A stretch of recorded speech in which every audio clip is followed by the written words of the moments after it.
Rory McIlroy, 3 under 67. Rory, just talk us through your round a bit. Yeah, obviously a really good start. Played the par threes really well. Played those in 3 under for the day.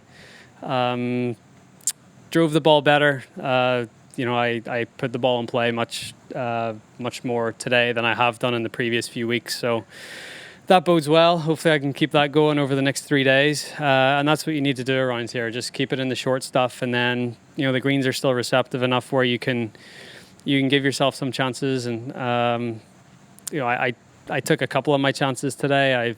It was one of those rounds I felt like it could have been a little lower than it was. But at the same time, 67's a really good start. Right here. Don't know the exact stats, but you played the last 3 rounds of majors much better than the first round the last couple of years. Anything different to get off to a good start today, or just golf? Golf, I think. Maybe put myself under a little too much pressure to get off to a good start. It's always, first round of a major, you're always anxious to play well, and maybe I've overthought it at times. I just went out today and, just took what was given to me, a little more relaxed, and, played really nicely. One from the WebEx chat, you did say that you getting off to a hot start was kind of your game plan. Can you talk a little bit more about that, considering your slow starts over a few majors? Yeah, I started this tournament last year decently. I think I shot 68 at Pebble on the first day last year. So, I've gotten off to decent starts. And then, it's just once, I think at a US Open, if you can get off to a good start, you're not chasing as much. And then when you chase on US Open golf courses, that's when, you can start to make mistakes and, compound your errors a little bit. So to have that sort of cushion, I guess, to be a little bit more relaxed about your play, not take on too much, be able to still play conservative golf. I think that's important here. All the way on the left. For the most part, it looked like you were really in control, both off the tee and from the fairway. Did you feel like you were in control of the ball most of the day today? Yeah, for most of the day, I was.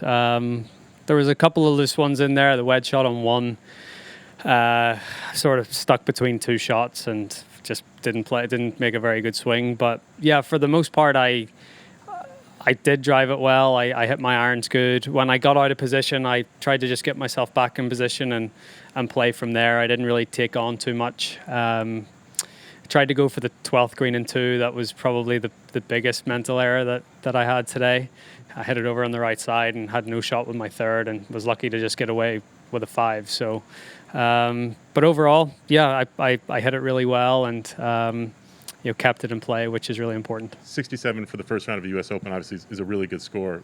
I have a feeling though that you're not 100% satisfied with it. In some ways, that there were. Yeah, I could. I definitely. I feel like I could have. I 3-putted for par on 6. There was a couple other chances I let slip by. The 3-putt for par or for bogey on 1. So there was chances there to maybe sneak another 2 or 3 out of the round. But at the same time, 67 here is it's always going to be a good score. Right here to Rex. I'm sorry. Sorry, go ahead.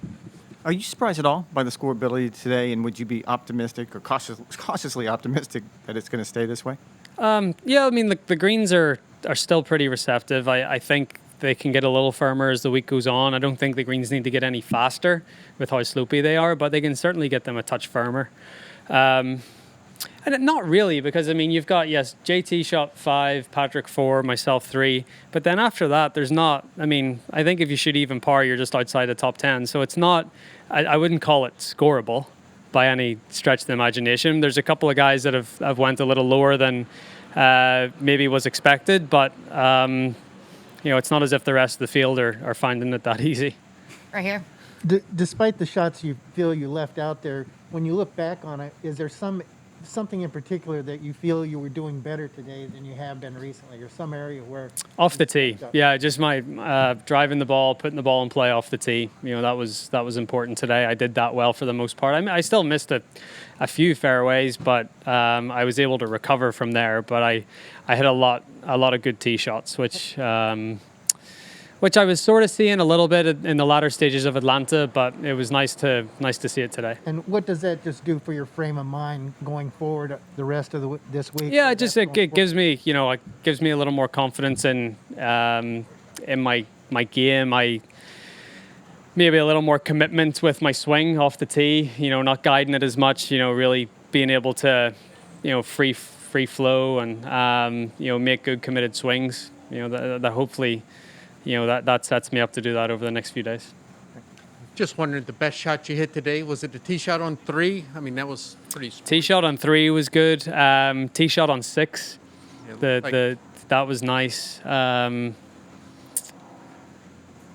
Probably one that people won't like. It went to like 20 feet, but the second shot on 16, because it's the shot that I've been struggling with a little bit, where the wind was off the right and I had to start it right of the green, and I've been sort of hanging them out there a little bit, not committing to letting it turn back, and that was a really good shot. But I mean, it went to 20 feet. People would just see it as a normal shot, but it was a nice little win for me because that was a shot I've been struggling with recently. And what'd you hit on 3? 4-iron.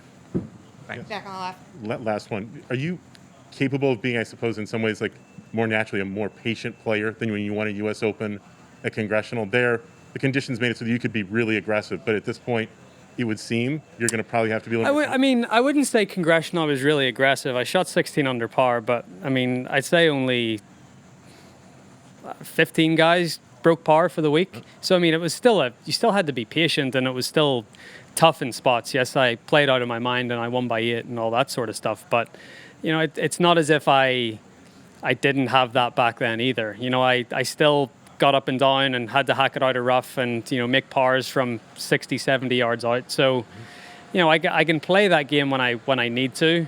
And I think it's easier to play that game when you feel like you're in control. And I feel like most aspects of my game are a little more under control now than they were, say, a month ago. Is it more gratifying to do it on a really hard course like Congressional or someplace here than? Of course, yeah. I mean, it's to go out and shoot a score like that here at Wingfoot or any tough course. It's a some courses you show up, you don't really have to work that hard for a 67. Where here you do. So yeah, it's a little more gratifying. Thank you. Last question here, Dylan. What do you like better, early, late, or late, early? And how do you kind of manage your time? Late early. I do like late early better. Just like you go straight in from one round to the next. And then I've always said if you have a terrible first day, you can get home early on the second day. So Totally. Yeah. So what do you do now to like fill the time? Do you watch the golf? No, I try not to. I'll go grab some food, maybe do a little bit more practice. I'll go back. Try to, I'll probably FaceTime, maybe do a little gym session, and then the basketball's on tonight, so I'll watch that. Get to it. Yeah. Thanks, Rory.